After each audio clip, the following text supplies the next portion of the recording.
Magandang hapon, Malacanang Press Corps, and welcome sa ating press briefing ngayong araw, October the 10th. President Ferdinand R. Marcos Jr. has ordered agencies to closely coordinate with the Philippine Embassy in Tel Aviv and the Migrant Workers Office in Israel to secure all Filipinos affected by the conflict between Israeli forces and the Palestinian militant group Hamas. The Departments of Foreign Affairs and Migrant Workers and the Overseas Workers Welfare Administration are working double time to ensure the safety of Filipinos affected by the situation in Israel. And to give us an update on this, we are joined by Foreign Affairs Undersecretary Eduardo de Vega, DMW OIC Undersecretary Hans Leo Kakdak, and OWWA Administrator Arnel Ignacio. Good afternoon, gentlemen. Let's start with you, Sec de Vega. Good afternoon, everyone. As mentioned, the President has given instructions to our agencies. It is a whole-of-government approach, and it does not involve only the DFA and the DMW, including DMW OWWA, but we are meeting with other government agencies, such as the D&D, DSWD, DOLE, TESDA, and other offices, as we work together to ensure the safety and protection of our kababayans in Israel and Gaza. Let us remember that the situation is not just one which affects territory which is now in the state of Israel, but also in Palestine, specifically in the Gaza Strip, where there has been a shift in the center of hostilities after the weekend where we saw, and you have reported, the Hamas attacks on the south of Israel. But we are here to assure you that the government is on top of the situation. We're doing everything we can, and we will update you, or we will brief you now on the steps we're undertaking. Aside from the Philippine Embassy in Tel Aviv, our embassies in Amman, Jordan, which has jurisdiction over the Palestinian territories, and Cairo, Egypt, because it is at the border of Gaza, are also part of our working group. All right, so I'd like to turn over to you, USEC Hans Kakdak, OIC Hans Kakdak, actually, of the Department of Migrant Workers, to talk about the situation involving our Filipino workers in Israel so far. Yes, thank you, USEC Ed and Admin Arnel and Sec Daphne and everyone here. Greetings to everyone. Since the presidential directive to monitor the status of our dear OFWs in Israel, last Saturday we put up the 24/7 Task Force Israel Help Desk over the DMW OWWA, and we have received 83 requests for assistance from OFWs and OFW families, and we had updated the status of 76 of the 83 OFWs mentioned in the request for assistance, and are still seeking updates on the status of 7 more. And of course, we also put out a Google survey. We emailed, because we do have the email addresses of OFWs in Israel, so we put out a Google survey through the emails of the OFWs, and 313 had already responded from the affected areas and had marked themselves safe in the affected areas, where there's an approximately around 300 plus OFWs. When I say affected areas, I mean to say the southern part of Israel that is close to the Gaza Strip border. And lastly, my last update would be yesterday, Labor Attaché Rudy Gabasan and OWWA Welfare Officer Dina Ponciano, of course tasked by myself and Admin Arnel, to proceed to Beersheba and visit the hospitalized OFW whose right arm had been grazed by a bullet. He is fine, in good spirits, recovering, and is, as we speak, being transferred from Beersheba up to Tel Aviv. It was also a chance for Labat Gabasan and Welfare Officer Ponciano to visit what we call the rescue areas or centers that have been put up by the Israeli government. You know, the Israeli government, coordinated by the PE Embassy in Tel Aviv, IDF had been undertaking rescue efforts on the ground. And sino man nasasagip nila, dinadala dun sa rescue areas. At dinalaw yon ni Labor Attaché Gabasan and Welfare Officer Ponciano. At doon nagbigay ng ayuda, of course, aside from checking up on the well-being, not just physical, but the psychosocial well-being of our OFWs there. So the effort continues, and with respect to our dear OFWs, and hopefully things will, the situation on the ground will get better, and we'll have more peaceful resolutions to the current conflict so that our OFWs can resume their work. Thank you. Thank you. As you may have seen, OWWA is in a 24-hour non-stop work mode, and we're also in full cooperation and full coordination with the DFA, the DMW, and the IDF in Israel. And we put up a command center in OWWA. And currently, yung pong ilan sa ating mga kababayan ang huminga ng tulong, dyan po dumadaan lahat. And kung ano man ang aming pong the information that we get, we always coordinate with with the DMW and the DFA. Currently, yung isa po nga sa OFWs na asawa ni Gelianor Liano Pacheco is with us para po naman mabigyan natin ng psychosocial intervention, kasi siya po yung misis nung ating pong hinahanap na isang OFW in Israel. So we can assure you that with the experience that we've had, hindi naman po ito isang bagong bagay sa OWWA. We have been together to address crisis like this in Egypt, Russia. We would lahat naman po ito na naranasan na natin, and with this experience we assure you that for any situation, OWWA, the DMW, and the DFA will be working hand in hand together para po mabigyan ng mga pangangailangan ang ating pong mga OFWs in Israel. Thank you. Let's open the floor now to questions. Let's start with Maricel Halili, TV5. Magandang hapon po. May we have an update about po dun sa repatriation of our Filipinos residing in Israel? Gaano na po karami sa kanila yung nagsabi na gusto na nilang magpa-repatriate, and ready na po ba tayo for repatriate? Magandang hapon. Una, kailangan natin maalala, tulad ng sinabi namin, yung affected areas talaga kung saan pumasok yung Hamas ng weekend are in the south of Israel. There are 30,000, roughly 30,500 Filipinos in Israel. The majority of those, the vast majority, 95%, according to our embassy, are not situated in the southern areas near Gaza. No, there are some cities of Israel in the area, such as Sderot, Ashdod, and others, Beersheba, where we have a total of around 300 Filipinos.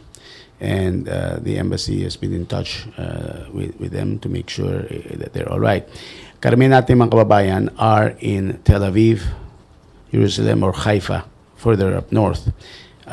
Wala pang nagsasabi na gusto nilang ma-repatriate. This situation between the Hamas and the Israeli authorities is sadly a cyclical thing, which our kababayans are well aware of.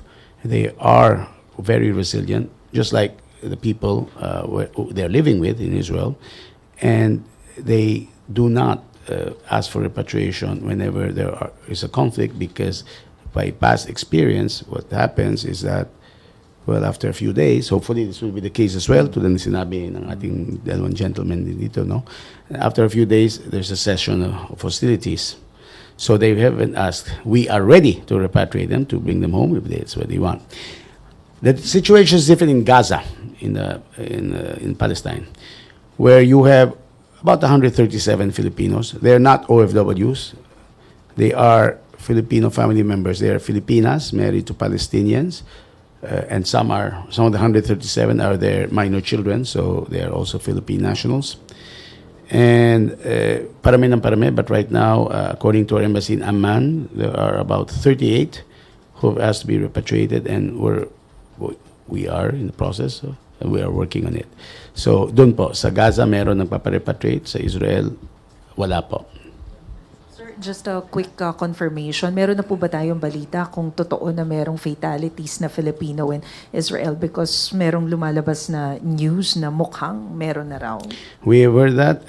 We cannot confirm that because we do not want to cite, to confirm anything without being 100% sure of the facts. May I ask my colleagues here also to give the perspective from the DMW and OWWA?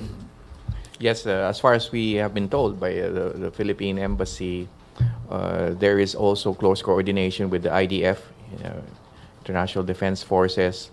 Of course, for OFWs, we are also in touch with their employers so that we can get the full facts. And thus far, agree with you, Sec Ed, there has been no confirmation of the reported fatality, although the matter has been forwarded to the Israeli side, the Israeli government. But we wish to emphasize also that the President himself has already stated on behalf of the Filipino nation that we condemn these acts of violence, especially against civilians. Okay. Nestor Corrales, Philippine Daily Inquirer. Just a follow-up, so may we know how many Filipinos are currently unaccounted for in Israel and how many are held hostage, if any? On that being held hostage, we have no absolute confirmation that there is a single Filipino being held hostage. But yes, it is true that there are about 7 Filipinos who, well, shall we say, whose whereabouts we are uncertain of, no? I'd like to ask my colleagues to share some details. Yes, we're hoping that the number of OFWs whose updates or status we are still trying to get ourselves updated with will continue to go down. It was around 15 or 16 last weekend. So we have slowly accounted for the status of our respective OFWs. Of course, in total it was 83, but slowly we are updating their status and have accounted for most of them. So hopefully the trend continues and we'll have a complete accounted roster of OFWs in Israel. Yung isa po doon, tulad ng banggit na ni Administrator Arnel, well, nakita raw niyo yung asawa niya sa video, yun isa yun sa mga missing Filipinos, pero please yung Yes, tungkol so sa misis. the wife of Galinor Leaño Pacheco ay nakita daw niya yung kanyang mister, pero Sa video, pero as I've said, we would like to be 100% sure. So what we did is to kinuha po natin yung kanyang wife, and currently nandito siya sa OWWA ngayon para naman mas mabigyan siya na mas makalma natin kasama yung anak niya. And karagdagan lang, no, we would like to let you know that most of the reports that you get, we also get them.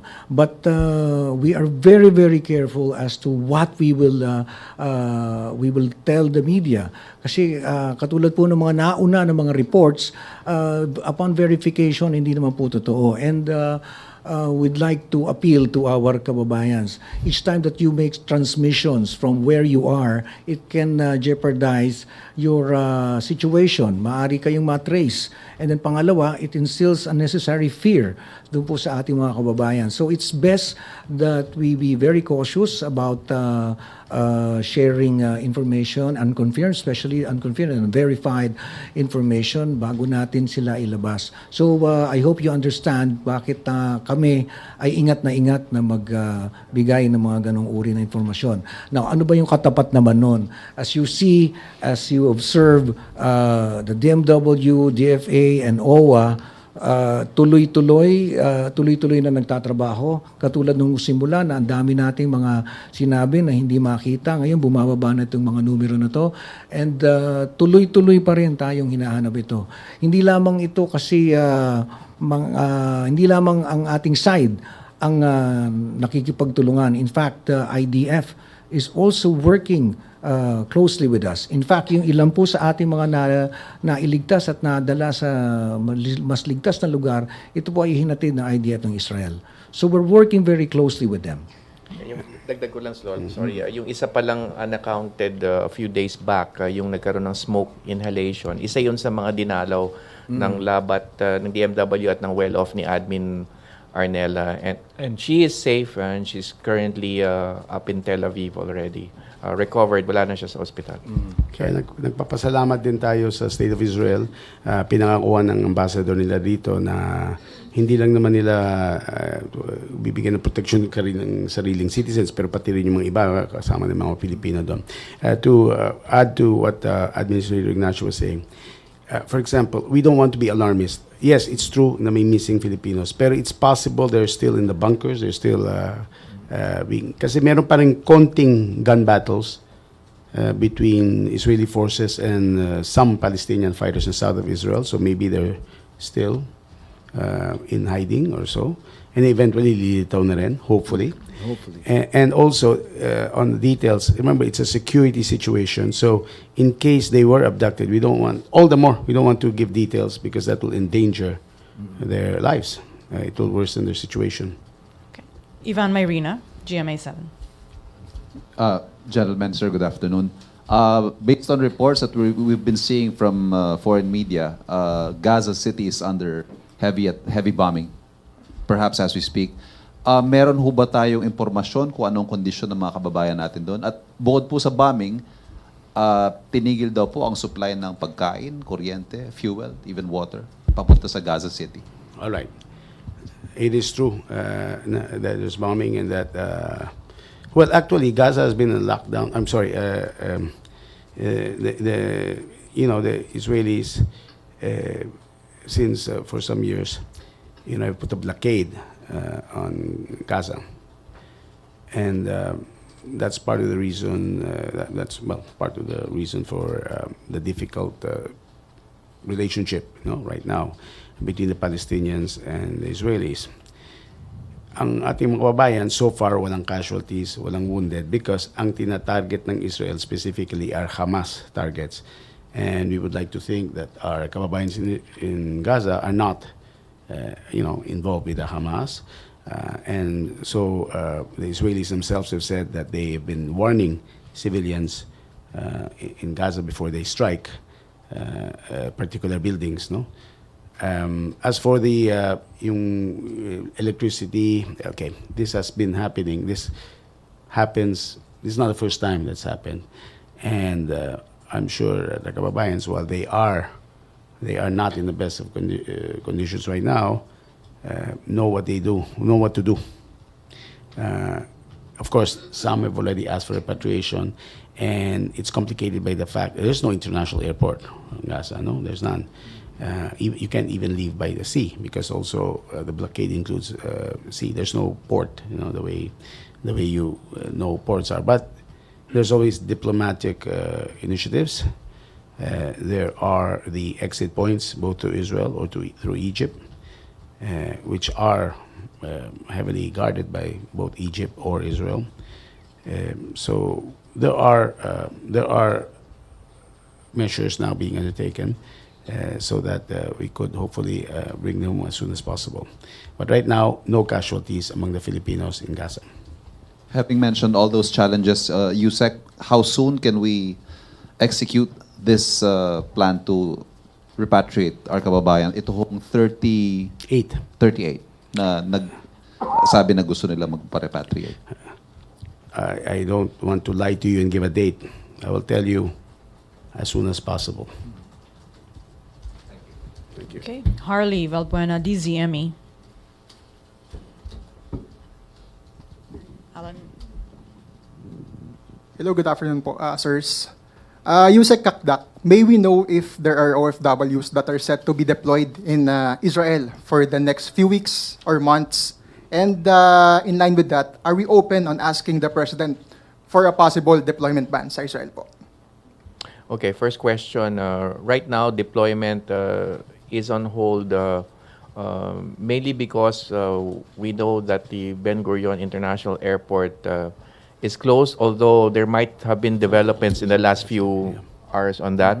But nevertheless, we are in touch with, as you know, there's a government-to-government hiring arrangement in partnership with the Israeli labor and immigration authorities, especially with respect to hotel workers. So we are in close coordination with the Israeli PIBA, that's the name of the government agency counterpart that we have. And at the proper time, deployment will resume, especially for our what we call G2G hotel workers for Israel. And with respect to a deployment ban in general, we're looking toward USEC Ed and the DFA because we know that the deployment ban framework is anchored on the alert level system, alert level set also by the Department of Foreign Affairs, and this is in accordance with the law. Okay. For now po, sir, on hold muna yung deployment. Tama po ba ako?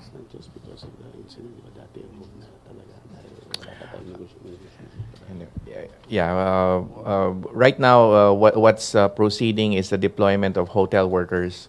So right now, because of the alert, kasi it takes alert level 3 to hold the deployment.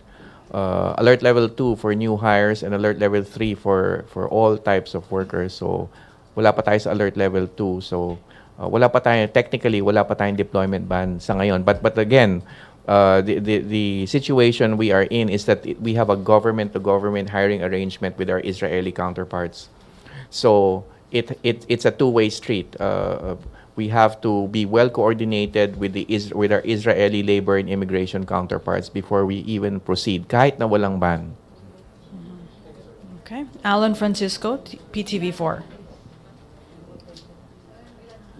Hi ma'am, hi gentlemen. Ilan po sir yung aalis na yon?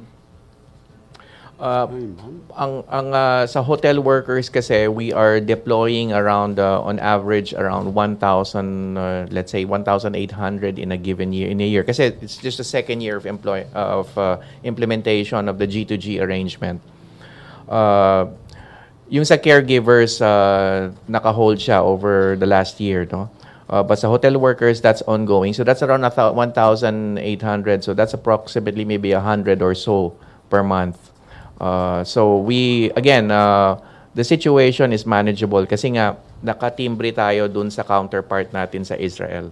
So even before we say yes here, they have to say yes over there and vice versa. Sabay din magde-decide bago matuloy yung deployment. May add also, may sabi si USEC, no, naka-hold yung deployment ng caregivers last year. This has not to do with the conditions, working conditions of the caregivers, but with the negotiations for the G2G agreement. Karamihan ng mga Filipinos sa Israel are caregivers, but now we are working now for other workers, including yung sinabi hotel ni USEC, workers. Hotel workers, but yung caregivers is a special case, so they're negotiating with, well, they were, and then, well, now this happened, so we will work on it after hostilities cease, hopefully, as soon as possible.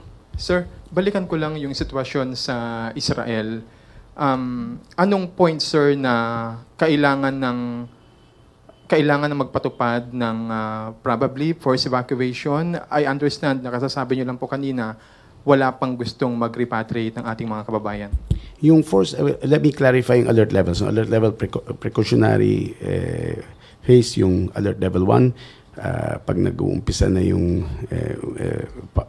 if there are incipient threats to the safety and security of our kababayans there. Precautionary phase. Alert level 2, restricted phase, meaning bawal na magpadala ng bagong workers. Alert level 3, voluntary repatriation, meaning sumama na yung situation, although there is still order in the country. Alert level 4, yun na talaga yung breakdown of order and of practically full-scale war. By the way, we could have alert levels only in one particular place. Hindi to alert level the entire country. Our embassy in Amman, which controls Gaza, which has jurisdiction over Gaza, has recommended na ilagay na yung Gaza to alert level 3, which is voluntary repatriation. So hindi pa mandatory. So this will be clear with the President. As for Israel, our embassy has not yet made a recommendation, although we are working, our task force is working by the presumption that we're in the precautionary phase because we have to prepare, no? So as for when we will call on a mandatory evacuation, well, if the situation, we'd like to be optimistic, no? Escalates that, not just what's happening now, but pretty much that the Israelis are no longer able to defend the citizenry, and they are themselves asking for foreigners to leave. If you remember in Sudan, even recently, even the two warring factions were saying foreigners should leave. So that's a great example of voluntary or mandatory repatriation. The Israeli government is in control of Israel. And now they are the ones undertaking operations against Gaza. So we would like to call eventually for a peaceful solution and respect for international law, and hopefully peace will prevail. So wala pa tayo situation nun. Hopefully our efforts now are on ensuring the safety, monitoring the safety of our kababayans, including hopefully we'll be able to find out what happened to the 7 who are missing. Thank you, sir. Thank you. Okay, Alvin Baltasar, PBS. Yusek Kakdak, magandang hapon po. Yusek, medyo clarification lang ng kaunti doon sa deployment. Opo. Parang sa pagkakasabi nyo kanina, apparently mukhang suspended muna yung deployment. Pero nabanggit nyo rin kanina na parang lumalabas na selected lang yung pansamantalang deployment ng mga manggagawa. Gaya ng hotel workers, pwede silang tumuloy pa rin. Yeah, kasi sa ngayon talagang walang deployment ng new hires ng caregivers, no? As mentioned by Yusek Ed, mayroong pang negotiations to renew, no, to resume the deployment. Ngayon, what is functioning right now is the government to government hiring ng hotel workers. Dalawa kasi 'yun eh. Government to government hiring ng caregivers maybe 2020, 2021, and then 2022 nagsimula yung hotel workers. So naka-hold ngayon yung sa caregivers, but on a, not as mentioned by Yusek Ed, not related to the current situation. It's because there are current negotiations taking place between both sides. Ngayon, doon sa hotel workers ay meron pa rin government-to-government hiring. We're looking at the airport situation in Israel and consult with our counterparts, yung labor and immigration authorities, as to whether pwede muling mag-resume. As I said, it's a two-way street. Kahit sabihin natin ditong go na, pero kung sabihin ng Israel side, hold muna, then hold. And vice versa. Kung sinabi nila sa atin na go na, pero sabihin natin, teka, sandali, kung may alert level, ay hindi rin. Pero sa ngayon, walang alert level. So from our side, walang impediment. But we will still have to check with our Israeli counterparts. First, yung airport situation, although we've heard some news na parang magbubukas or bukas na. And then second, whether or not we can already have that flow, renewed flow of deployment ng hotel workers for Israel. So, ibig sabihin, Yusek, ay naghihintay lang tayo ng go signal talaga. Yes. All it takes is just we will check with our Israeli counterparts kung okay na naman, kung bukas na naman. Kasi nga, since last weekend, sarado yung Ben Gurion International Airport. But what we've heard so far are press releases, so we need to officially confirm. Also, again, we wish to emphasize the conflict is in the southern part. Kasi imagine, for example, in the Philippines, although the size is different, no? Imagine Filipinos are mostly working, for example, in Metro Manila area, and then the conflict would be somewhere in Mindanao. Parang ganon. So it doesn't mean that the kababayans or in Tel Aviv are in grave danger right now. Although, of course, they have to take precautions. We just heard, what was that, a buzzer? That's common in Israel during these times. That's a warning to the people, may darating na missile. Everybody to the bomb shelter. Well, their Iron Dome handles or intercepts those missiles. Yung rockets fired by Gaza last weekend mostly were towards the southern cities. In fact, they caused a lot of damage and even deaths. There were a few which reached Tel Aviv. Pero by then, humihina na yun the thing. So, our kababayans in Tel Aviv and in Haifa are, of course, monitoring the situation, and they're in touch with the embassy. They are safe. And right now, the situation is all towards Gaza in the extreme south or extreme areas of the border with Gaza. No? So again, repeat, yung iba yung workers, pero caregivers, hindi to deployment suspension dahil nagkaroon ng gera, no? Ng hostilities. But even from last year, nor was it caused because we are disappointed with the way they're being treated. But there are new rules with Israel which we have to. Ano ba yung Hindi pa lang tapos ang kailangan makipagtugma sa POA regulations. We're just talking things over with them. So, and we are optimistic. We always have to be optimistic about. Lalo na kami as a diplomat about how peace would prevail. Undersecretary De Vega, I have a question. What are the latest travel updates? The Holy Land is a very popular tourist site for many Filipinos. In the coming weeks, some people have already bought some trips. We haven't put a travel ban on Israel, but our embassy has issued a travel advisory. As much as possible, avoid traveling right now. I'm sure even a lot of Israeli officials would echo that. Well, because of course, if you insist, though, the Holy Land sites are not where the hostilities are happening. For example, Jerusalem, which is about an hour's drive away from Tel Aviv, is closer to the West Bank, or you might say it's part of the West Bank, and Bethlehem is in the Palestinian territories, a few minutes from Jerusalem. Wala dong hostilities. In the north, Nazareth, where where Jesus Christ grew up, no, is also a popular tourism place.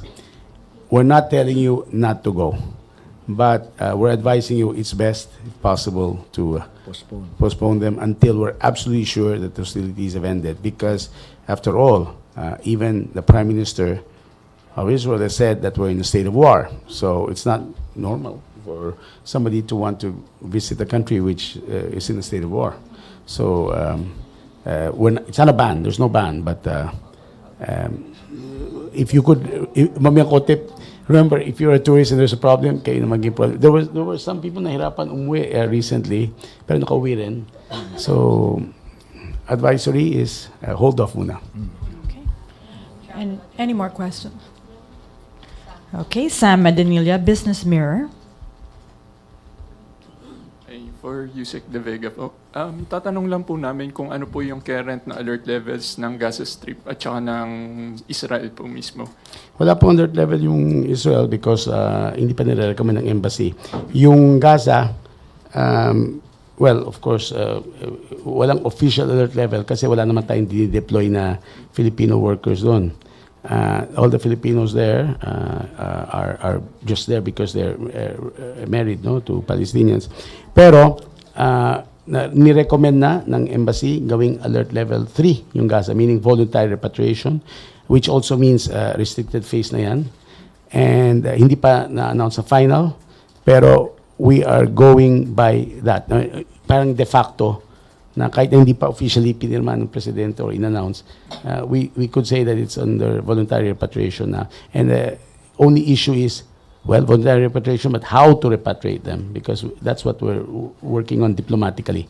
Because it's not a simple matter po na magpapadala tayo ng aeroplano, mag-hire ng charter ng aeroplano, kasi wala nga flights or even ships. The normal way to get out of Israel, of Gaza, is through Israel, through the border with Israel, but which is obviously closed.